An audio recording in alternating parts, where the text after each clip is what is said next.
जी बिल्कुल, मैं बता दूं, जनपद संभल के 13 लाख मतदाताओं ने सुबह वोट की आहुति देने का काम शुरू किया। 853 मतदान केंद्रों पर सुबह 7 बजे से मतदान शुरू हुआ। शांतिपूर्ण ढंग से मतदान चल रहा है और लोगों में बेहद उत्साह मतदान को लेकर है। कई इलाकों में सोशल डिस्टेंसिंग फेल होती नजर आई। लोगों में अपने उम्मीदवार को जिताने के जुनून में कोरोना का डर भागता सा नजर आया और लोग बेहद भारी भीड़ भाड़ के साथ लाइनों में मतदान केंद्रों पर लगे दिख रहे हैं। बीच में चाहूंगा एक बार अगर आप तस्वीरें दिखा पाएं वहां की, किस तरह से उत्साह वोटर्स के अंदर है और कितनी संख्या में लोग पहुंच रहे हैं, क्या कुछ इस बार मुद्दे वोटर्स के, अगर आप बातचीत भी उनसे कर पाएं तो। जी बिल्कुल, आप देख सकते हैं लोग लाइनों में लगे हुए हैं और मतदान जो है वो बहुत तेजी के साथ यहाँ पर चल रहा है। जनपद संभल में शहर के करीब का शहजादी सराय मतदान केंद्र है जहाँ पर यह मतदान चल रहा है। और मैं बात करता हूँ, क्या मुद्दे हैं, किन मुद्दों को लेकर इस बार आप वोट कर रहे हैं?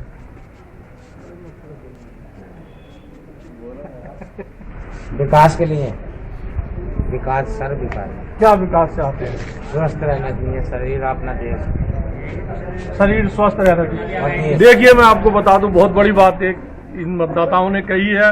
इनका कहना है शरीर स्वस्थ रहना चाहिए। तो कहीं ना कहीं जो कोरोना का माहौल देश में चल रहा है, मतदाता यह भी चाहते हैं कि जो उनका जनप्रतिनिधि जीतकर उनके बीच आए वो ऐसे उपाय करे, सरकार तक उनकी बात पहुंचाए और कोरोना से निजात के लिए उनके क्षेत्र में काम हो।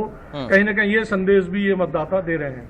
बीच में व्यवस्थाएं प्रशासनिक तौर पर सुरक्षा के लिहाज से अगर हम बात करें, क्योंकि निष्पक्ष और शांतिपूर्ण तरीके से मतदान हो, ये प्रशासन की प्राथमिकता रहती है। और इस बार तो क्योंकि डबल चुनौती प्रशासन के सामने है, कोरोना की गाइडलाइन का पालन भी लोगों से करवाना है, तो क्या व्यवस्थाएं, इंतजाम आपने पोलिंग बूथ पर वहां पर देखे हैं? जी बिल्कुल, मैं बता दूं, जनपद में 3,500 उत्तर प्रदेश पुलिस के सिपाही लगे हैं, पीएसी लगी है, सीआरपीएफ के जवान यहाँ पर लगाए गए हैं। इसके अलावा रैपिड एक्शन टीमें यहाँ पर लगी हैं जो हर 10 मिनट के बाद एक मतदान केंद्र का रुख जो पुलिस की टीमें वो कर रही हैं। और यही सुरक्षा के कड़े इंतजाम की वजह है कि अभी तक जनपद में शांतिपूर्ण मतदान चल रहा है और कहीं भी कोई अप्रिय घटना अभी तक सुनने को नहीं मिली है। बिल्कुल। और साथ ही बाकी अगर हम पोलिंग बूथ की बात करें तो क्या व्यवस्थाएं भरपूर हैं वहां पर, क्योंकि इस बार कुछ अतिरिक्त इंतजाम भी प्रशासन ने किए होंगे कोरोना की गाइडलाइन के तहत। क्या सैनिटाइजर की व्यवस्था वहां पर है? अगर किसी मरीज को कोई दिक्कत होती है, तबीयत खराब होती है, तो उसके लिए क्या इंतजाम है? क्या पानी, पीने के पानी का इंतजाम वहां पर किया गया है? और किसी तरह की कोई दिक्कत वोटर्स को ना हो, महिलाओं को ना हो, इसको लेकर क्या कोई अलग से इंतजाम भी वहां पर किए गए हैं बीच में?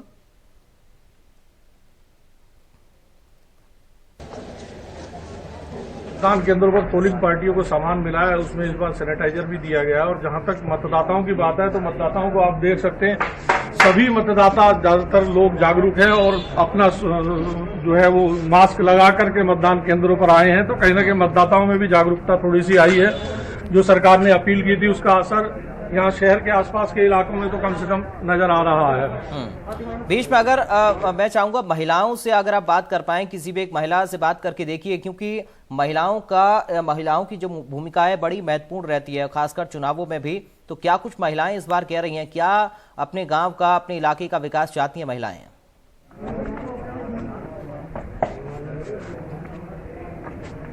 आप वोट डालने के लिए आई हैं, क्या आपके मुद्दे, क्या चाहती हैं अपने उम्मीदवार से?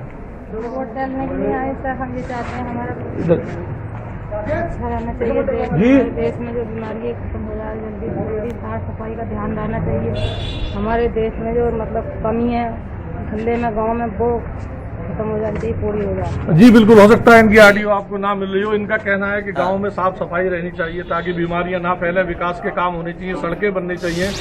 तो इन मुद्दों को लेकर महिलाएं भी यहाँ पर वोट कर रही हैं। बिल्कुल, आप मेरे साथ बीच में बने रहिए। प्रवीण भी हमारे साथ जुड़ गए हैं हापुड़ से। प्रवीण का हम रुख करेंगे। प्रवीण, मुझे नजर आ रहा है आपके पीछे पोलिंग बूथ है, क्या तस्वीरें वहां की कह रही हैं सुबह सुबह?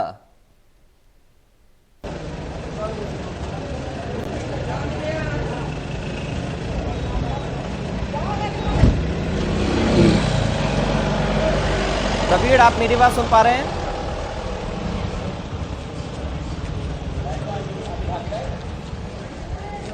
चलिए, प्रवीण से हमारा संपर्क लगता नहीं हो पा रहा, हम एक बार फिर से उनसे कनेक्ट होने की कोशिश करेंगे। भीष्म, एक बार फिर से मैं आपके पास आऊंगा।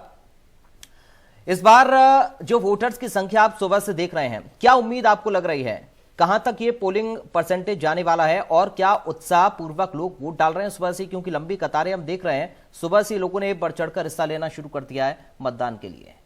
बीच में जी बिल्कुल, मैं बता दूं, पिछले 2 दिन पहले तक मौसम सुहावना था, तो माना यह जा रहा था कि मतदाता उत्साह के साथ निकलेंगे। लेकिन जिस तरह से एक दिन पहले बुधवार को गर्मी हुई, तो ये आशंका होने लगी थी शायद मतदान का प्रतिशत कम रहेगा, लेकिन मतदाताओं पर गर्मी का कोई असर नहीं है। आज की मैं बात करूं तो इस समय तेज गर्मी है और तेज गर्मी के बाद भी मतदान केंद्रों पर कतारें हैं, तो इससे साफ अंदाजा लग रहा है कि मतदान का जो प्रतिशत है वो 70% से नीचे कहीं नहीं रहेगा। 70% से ज्यादा मतदान होगा। लोग बेहद उत्साह के साथ वोट डाल रहे हैं, वो अच्छा मतदान प्रतिशत सामने आएगा। क्योंकि बीच में आप लगातार फील्ड में रहते हैं, लोगों से बातचीत करते हैं, उनके मुद्दों को जानने की कोशिश करते हैं और ये जानते हैं आप कि आखिर किस तरह का प्रत्याशी चाहते हैं जो जीत कर आए लोग और अपने इलाके का विकास करें। मूलभूत किन सुविधाओं की कमी आपको इलाके में नजर आती है, किस तरह की सुविधाएं लोग चाहते हैं, क्योंकि लोकल बॉडी के इलेक्शन में एक बड़ी उम्मीद लोगों को रहती है, छोटे छोटे मुद्दे उनके होते हैं, लेकिन अगर ये छोटे छोटे मुद्दों पर काम किया जाए तो ग्रामीण अपना विकास देखते हैं और गांव का जब विकास होता है तो वही विकास शहर तक, शहर से गांवों को जोड़ता है।